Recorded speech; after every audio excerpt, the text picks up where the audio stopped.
I don't agree. We're both master chiefs. And where I come from, we can go on the mess and I could say, no, I don't agree. This is crap, right? There you go. And then later on, I also got an officer in my career that was just, not healthy. But I already dropped papers by then.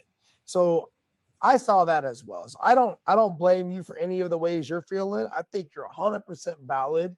I think you're spot on.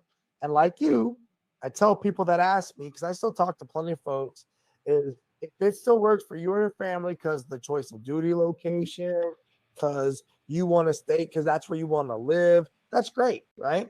I did not want to live any longer in any of those fleet concentration areas, nor that I want to play freaking reindeer games with any of these leaders that could just fire you one day. So are you still with Amazon or no? No. So I was at Amazon doing the thing. It was busy. Like, so as a human resource business partner, your job is to manage the managers. But I remember 1 month fired 1,000 people 1 month. Like that's how busy you get, right? You're going and doing the investigations. When you're HR, it is a significant amount of authority and influence you have. So I loved it. I mean, I loved the job. But at one point I'd come home late. They had me working like a 2 to 11 shift for a few months to try to help fix the night shift because it was pretty messed up. And I come home one night, and Iris is sitting at the table, studying for school, half asleep.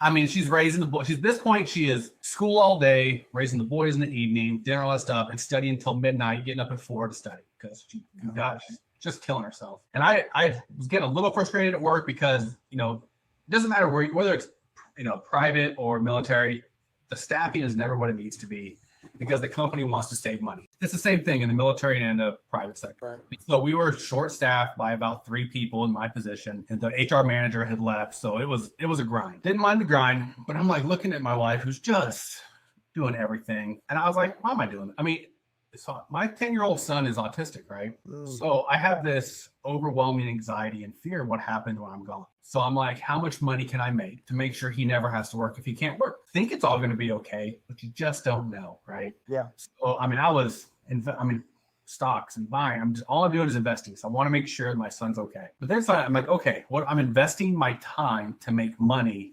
hoping it can be better. What about I invest my time into my family to get him more prepared to be independent in life? And so I came home that night and I looked online at a job posting that I had looked at before to be a weather forecaster for Naval Base Oceana. And it's 1 day a week. I work from Sunday 6 p.m. to Monday 6 a.m. That's it. And I just do weather forecasting, which I've always loved. But I do it that one evening shift. I get home in the morning, I get the kids on the bus to school, and then they go to school. I take a nap, and that's it. And so I've been working part-time like that now for about a year and a half. And initially, it was hard to slow down because I'd gone from the Navy to Amazon, go, to where I had some like anxiety because I was like not getting enough stuff done. I should be going, I should be working, I should have my day filled with meetings and this and that. But I kind of stopped doing that. And what I would do is I would get out my planner for the week.